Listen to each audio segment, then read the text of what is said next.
ये right to recall और jury court का सिस्टम क्या है? क्या इस तरह का पॉलिटिकल सिस्टम हमारे लिए फायदेमंद रहेगा? क्या अगर इस तरह से पॉलिटिक्स की जाए तो जो पुरानी परेशानियां थीं, जो अन्य पॉलिटिकल सिस्टम में है, जैसे नेता आते हैं, हमसे वोट मांगते हैं और फिर हमें छलते हैं और वो हमारा ही काम नहीं करते, जिनसे कि हम बहुत ज़्यादा परेशान हो जाने के बाद हम एक विकल्प ढूंढ रहे हैं और ऐसा पोर्ट्रे किया जा रहा है, जताया जा रहा है कि राइट टू रिकॉल और जूरी कोर्ट इसका एक प्रॉपर विकल्प हो सकता है और इससे अच्छे दिन आ जाएंगे। तो क्या वास्तव में ऐसा होगा कि ये एक अच्छा विकल्प साबित होगा और अच्छे दिन आ जाएंगे? इसका वास्तविक बिल्कुल रियल अध्ययन करते हैं।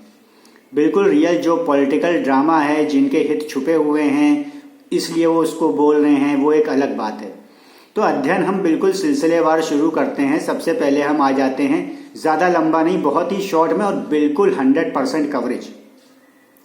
कुछ समय पहले हमने देखा था केजरीवाल साहब आए थे, पॉलिटिकल सिस्टम लाए थे, अन्ना हजारे को भी लाए थे, लेकिन उसके बाद जैसे ही पहले तो ये बोले कि हम राजनीति नहीं करेंगे, हम तो सिर्फ डिमांड कर रहे हैं, जनता के लिए रख रहे हैं, भ्रष्टाचार नहीं होना चाहिए और इंडिया अगेंस्ट करप्शन, इस तरह की बातें थी।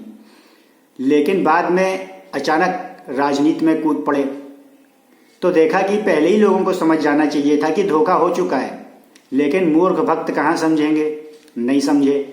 तो फिर उसने और ज़्यादा छला, आया राजनीति में, जीता, लेकिन प्रधानमंत्री की कुर्सी सोचने लगा, मुख्यमंत्री नहीं बना। खैर इसी चक्कर में फिर दोबारा चुनाव कराने पड़े दिल्ली में, अगली बार और ज़्यादा बहुमत से जीत गया।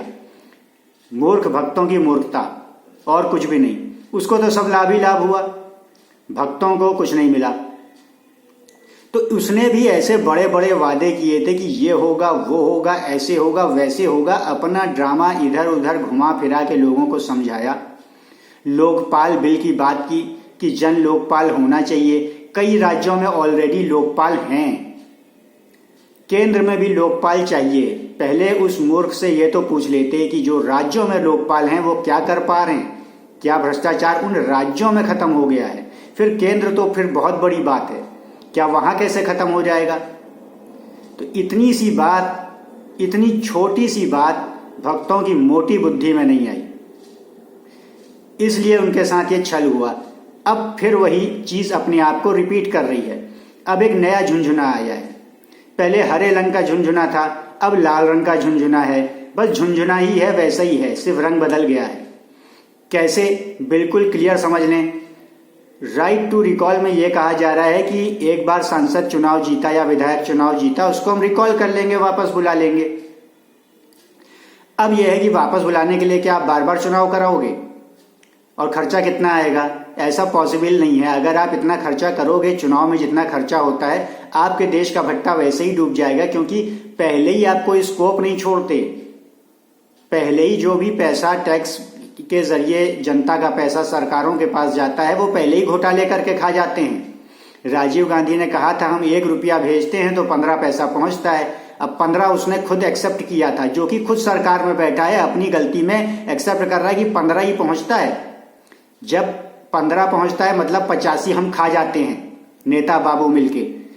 अब ये मान लो कि अगर 15 वो खुद कबूल रहा है, जो चोर की पोजीशन पे बैठा हुआ है, तो वास्तव में आखिर कितना पहुंचता होगा? क्या वो 100% उसने अपनी सच्चाई उजागर कर दी होगी?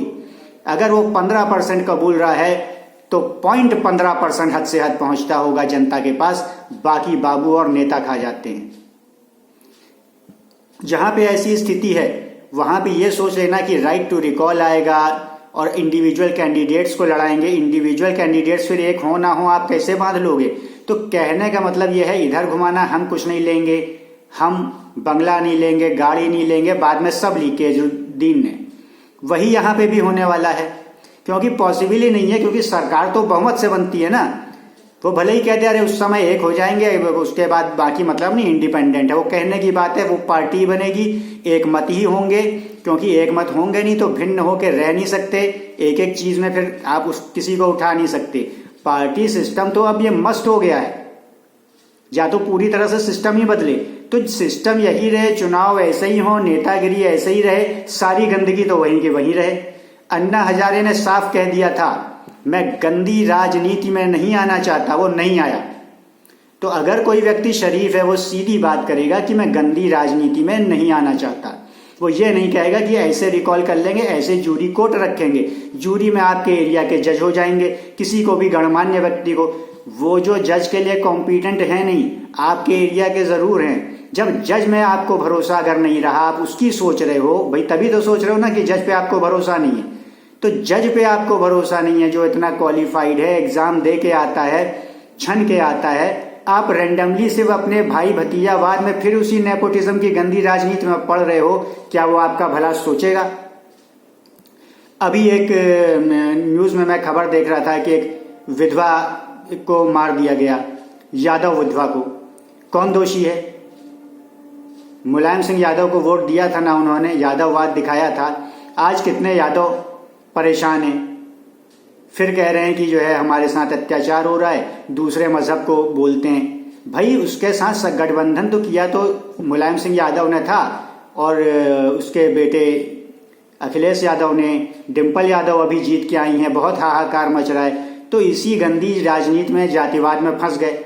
अब वही ब्राह्मणवाद में है, ब्राह्मण ब्राह्मण करते हैं, कम्युनिस्टों को कोई ब्राह्मण है, कांग्रेसी ब्राह्मण है, सब ब्राह्मण ही तो हैं, ब्राह्मण की तो पार्टियां हैं, वही तो सब कम्युनिज्म फैला रहे हैं। नहीं तो वो कैसे कह रहा है कि ब्राह्मण भारत छोड़ो? तो कौन दोषी है? बाकी ब्राह्मण कुड़ रहे हैं। अरे भाई, कुड़ने के लिए दूसरा कोई दोषी नहीं है। तब तो उनसे रिश्तेदारी दिखाते हो कि वो फला इतने ऊंचे पद पे है तो मेरा दोस्त है, या उसका भी कोई रिश्तेदार है तो अरे उसका रिश्तेदार, भतीजा, भांजा, फला फला दामाद मेरा दोस्त है, मेरे करीब है, अरे मेरे घर के पास रहता है। उसको खींच नहीं लेते, पुल अप नहीं करते। ये हुआ क्या बताओ? ब्राह्मण भारत छोड़ेंगे? तुम्हारे होते हुए ये हो ही नहीं सकता। तुम इतने बड़े पदों पर ब्राह्मण बैठे हुए हो, ये इम्पॉसिबल है कि कोई चूं भी कर दे, कॉमा फुल स्टॉप भी लगा दे कोई उटपटांग का। ये पॉसिबल ही नहीं है, पॉसिबल ही नहीं है। लेकिन फिर भी हो रहा है, तो किसकी मर्जी से हो रहा है? इनके चाहने की वजह से हो रहा है। वो खुद ही ब्राह्मण है, ज्यादातर कांग्रेसी ब्राह्मण। अभी रवीश की भी बात हो रही थी, रवीश कुमार, मैं हूं रवीश कुमार। वो रवीश कुमार ही होते हैं हमेशा, रवीश कुमार पांडे नहीं होते हैं। रवीश कुमार पांडे नहीं होते, रमेश पांडे नहीं होते। रवीश कुमार पांडे तो आप कहेंगे लंबा हो जाएगा, तो रवीश पांडे होना चाहिए। First name, middle name, last name. जब 3 शब्द होते हैं नाम में तो पहला और आखिरी लिया जाता है अगर 2 ही शब्द बोलने हो। जैसे बराक हुसैन ओबामा, तो बराक ओबामा कहा जाता है, बराक हुसैन नहीं कहते कभी उसे, बराक ओबामा ही कहते हैं। सारी दुनिया में ऐसा ही है। किसी और को आप देख लीजिए, ब्रजेश कुमार मिश्रा, तो ब्रजेश मिश्रा कहते हैं, ब्रजेश कुमार नहीं कहते हैं, वो ब्रजेश मिश्रा कहते हैं। तो यहाँ पे ये ऐसा गंदी राजनीति खेल रहा है। इसने कभी पंडितों की बात नहीं उठाई, ब्राह्मण छोड़ो वाली बात क्या इसने ऐसे ही शिद्दत से लड़ मर के उठाई जैसे पहलू खान की उठाया? ये पहलू पांडे की बात क्यों नहीं उठाता? कश्मीरी ब्राह्मण हैं, उनकी बात क्यों नहीं उठाता? कश्मीरी पंडित जो भगाए गए, क्या उसने कहा कि वो कश्मीरी पहलू जो भगाए गए हैं उनके लिए मैं कुछ कहूं, उनके लिए लड़ूं? ये खुद ब्राह्मण होके जब ब्राह्मण की नहीं बोल रहा है, कुछ और की ये बोल रहा है, तो इससे साफ जाहिर है इसके मन में कितना गंदा गंदा पाप छुपा हुआ है। उसकी कल्पना भी नहीं की जा सकती है। अगर ये अच्छा है, सरकार के विरोध में बोल रहा है, सरकार तो होती है ऐसी, ये बनती इसीलिए है, ये तो जग जाहिर है। इसीलिए आरटीआर का भी कुछ नहीं होना, राइट टू रिकॉल का, वो सब वही सिस्टम है। और जूरी कोर्ट तो और कचरा ले डूबेगा। गंदी राजनीति होगी, लॉबी होगी, 2-4 लोग जज बनेंगे एक एरिया में। फिर जैसे पुलिस वाले हैं, एक तरह से आप पुलिस वाले को ही जज समझ लो। आप उसको जाके अपनी व्यथा तो बताते हो ना, पहले तो निर्णय वही कर देता है, पैसा खाता है। तो इतनी गंदी राजनीति, और वो भी जो पुलिस भी नहीं होगा, बेरोजगार होगा, पता नहीं किस किस को उठा लें, वो क्या गंदी राजनीति करेंगे? तो जब सिस्टम ही भ्रष्ट है, उसमें कुछ नहीं होना राइट टू रिकॉल में। गलती से भी राइट टू रिकॉल के पीछे लग के एक बार और पागल बनने का परिचय ना दे जनता, जैसे केजरीवाल के चक्कर में फंस के हुआ है, उससे भी कहीं ज्यादा भयानक होने वाला है। जो लोग प्रोग्राम्ड होते हैं, अपने दिमाग में प्रोग्राम करते हैं, मोटिवेटेड होते हैं, पूरी स्क्रिप्ट उनके दिमाग में तैयार होती है कि कैसे जनता के पास जाना है, मूर्ख बनाना है और अपनी गद्दी हथियानी है, फायदा निकालना है, वो लोग सब इस तरह के कॉन्सेप्ट लाते हैं। राइट टू रिकॉल इतना आसान नहीं है। बार बार किस किस को रिकॉल करोगे, किस किस बात पे करोगे? कोई आपसे डरेगा? अगर वो एक बार उस चीज में आपसे वोट ले सकता है तो अगली बार भी मैनेज कर सकता है। फिर कोई गंदी राजनीति कर देगा और जात धर्म लड़ा देगा कि कोई रिकॉल की बात ही ना करे। किसी मुद्दे में, रोजगार में रिकॉल करना होगा, वो जातिवाद ले आएगा, धर्मवाद ले आएगा, कोई गंदा काम ले आएगा। क्या करोगे? और ज्यादा गंदगी बढ़ जाएगी हर हाल में। इसलिए किसी भी दशा में गंदी राजनीति से दूर रहने वाले वास्तव में दूर रहेंगे। जैसे कौन?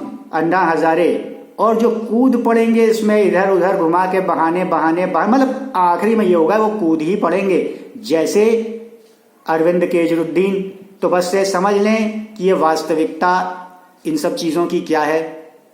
ये बहुत ही गंदी चीजें हैं, क्योंकि ये राजनीति है। ये ऐसी राजनीति है जिसे राजनीति कहा जा रहा है, लेकिन यहाँ राजा कोई नहीं, प्रतिनिधि होता है। उसके बावजूद इसको राजनीति कह रहे हैं, तो समझ लीजिए वो आदमी कितना पापी होगा। अभी रवीश का एनालिसिस आपने देख लिया। एक ब्राह्मण होकर उसके अंदर से ब्राह्मत्व तो नहीं आ रहा है, पहलू आ जा रहा है, खानत्व तो आ जा रहा है। पहलू खान की अगर साथ वास्तव में कुछ ऐसा हुआ है तो कोई भी कहे एक अलग बात है, लेकिन वो ब्राह्मण होते हुए पहले ब्राह्मण की तो कभी तो कह ले, पहले नहीं आखिरी में कह ले, कभी कह ले, उसके लिए लड़ झगड़ ले। जेएनयू चला जाता माइक लेके, जैसे मुंह में माइक खोसता है, चिल्लाता है नेताओं के, कहता है बड़ा काम कर रहा हूं, वहां भी कर देता। कभी कश्मीर में चला जाता माइक लेके, क्यों भगाया भाई? पहले तो चैरिटी बिगिंस फ्रॉम होम। पहले तो ब्राह्मण को बताओ कैसे भगाया। यहाँ ब्राह्मण माइक लेके सरकार से लड़ रहा है और तुम ब्राह्मण को भगा रहे हो। कभी ऐसा बोला वो? कभी नहीं बोला। तो वो प्रोग्राम है, उसके दिमाग में प्रोग्राम किया गया है, एक एजेंडा दिया गया है, तुम्हें यही करना है, तो वो वही करेगा, वो और कुछ नहीं करेगा। वो ब्राह्मण होके ब्राह्मण नहीं रहा। अपने पेट में जब भूख लगती है अपने मुंह मनी वाला डालते हैं, लेकिन वो अपने मुंह मनी किसी और के मुंह में डाल रहा है, तो क्या उसका पेट दूसरे का हो गया? इसका मतलब कि वो बहुत ज्यादा खा रहा है, छुपा कर खा रहा है। आखिर पेट उसका भी है तो अपने पेट ही में डाल रहा होगा वो। तो ये समझें, कोई इतने बड़े मूर्ख ना बने। कोर्ट में भी कोई मुकदमा जाता है तो कोर्ट पूछता है तुम्हारा क्या लोकस है इसमें, तुम्हारा लोकस स्टैंडर्ड क्या है इसमें? इसका तो कोई लोकस नहीं है। पहलू खान में ये काम कर रहा है, ये कहेगा काम कर रहा है, तो क्या ब्राह्मण इंसान नहीं है? पहले वो अपने आप को इंसान नहीं मानता है, दूसरे को इंसान मानता है। उसे कैसे मालूम फिर इंसान होता क्या है? जब वो अपने आप को पहले नहीं जान पाया, उसने दूसरे को इंसान जान लिया। तो इस तरह के बेईमान लोगों से, फरेबी लोगों से, पत्तलकारों से, नेताओं से, ये सब चीजें ही इसीलिए बनी है भ्रष्टाचार करने को। साइनें बन गई, पोलराइजेशन होने लगा, नेता ने भी साइनें पकड़ ली अपने अपने वोट बैंक की। उसी तरह से पत्तलकारों ने भी साइडें पकड़ ली। अब उसने, रवीश ने जो साइड पकड़ी है वो साइड से बोल रहा है, मतलब वहां से पैसा मिल रहा है। पीछे भी जो सामने का पैसा हो तो नॉर्मल है, हर जगह ऐसे भी मिलेगा, तो वो ब्राह्मण की बोल लेता जब वही तनख्वाह है। उसके ऊपर से बहुत बड़ा पैसा मिल रहा है जो अपना गंदा ईमान बेच पाया वो, तो बहुत गंदा काम, बहुत गंदा पाप ही कर रहा है। वरना बिना लोकस के वो हमेशा उसमें बोल रहा है, इसमें क्यों नहीं बोल रहा है? इसमें बिल्कुल प्रॉपर क्वेश्चन है। लेकिन कोई पंडित, कोई ब्राह्मण अपने पंडितों से, ब्राह्मणों से नहीं पूछता, उनको अपना कहता है। वो अपने कहाँ हैं? अभी कुछ दिनों में इस तरह का रहेगा, भारत छोड़ो तो छुड़वा भी दिए जाएंगे, वो तो चले जाएंगे बड़ा पैसा लेके, बड़े पद वाले, बाकी सारे रह जाएंगे जो उनके बाकी ब्राह्मण भक्त बने हैं। अन्य किसी लोगों में होता, धर्म में होता, मजहब में होता, पॉसिबल ही नहीं है। एक शब्द चूं कर देता, उसका क्या होता लोगों को पता है अच्छी तरह से। उनके लिए तो दूसरे भी बैटिंग करते हैं। रवीश भी किसके लिए बैटिंग करता है? जिसमें मजबूती है। उनमें कोई गद्दार नहीं होता। अगर कोई जरा भी चूं करके गद्दारी एक शब्द बोल देगा नेगेटिव, तो उसकी क्या सजा होती है लोग जानते हैं, बताने की जरूरत नहीं। लेकिन यहां जो ब्राह्मण है उल्टा भक्त बन जाते हैं, सजा तो भूल जाओ। अरे पुलअप करते, कन्फ्रंट करते कि भाई ये ऐसा क्यों है, क्यों कर रहे हो तुम ऐसा? ब्राह्मण होकर के ब्राह्मण का नाश मार रहे हो। कभी इन्होंने पूछा? खुद ब्राह्मण जब तक उसकी गर्दन नहीं पकड़ के खींचेगा, हमें जवाब दो, जवाब मांगेगा, अगर नहीं मांग पाएगा तो उसको उसकी मूर्खता का जवाब मिल जाएगा। तो ये है जीवन की सच्चाई, यही है आरटीआर पार्टी या जो भी जूरी कोर्ट है, इन सब चीजों की सच्चाई। इन सब मूर्खताओं में बिल्कुल ना फंसें, समझदार रहें। आप फालतू कचरा इधर उधर गलत मीडिया से ले लेते हैं, इसलिए आपके पास वही दिमाग में चलता है, आप उस और आगे बढ़ जाते हैं। उन सब को आप ज्यादा से ज्यादा जहां तक हो सके इग्नोर करें। इस वीडियो को ज्यादा से ज्यादा शेयर करें, जिससे कि पॉजिटिव चीजों को आप लेकर आगे बढ़ेंगे तो इर्द गिर्द पॉजिटिव चीजें ही आपके रहेंगी, सही चीजें, रियल चीजें रहेंगी, रियल लाइफ चीजें, ना कि झूठ, धोखा और फरेब रहेगा। इससे लेकर इस सही चीज को लेकर ही आप फिर आगे बढ़ पाएंगे, फिर सही चीजें ही आपके पास आएंगी। वीडियो को शेयर करें, आगे बढ़ें।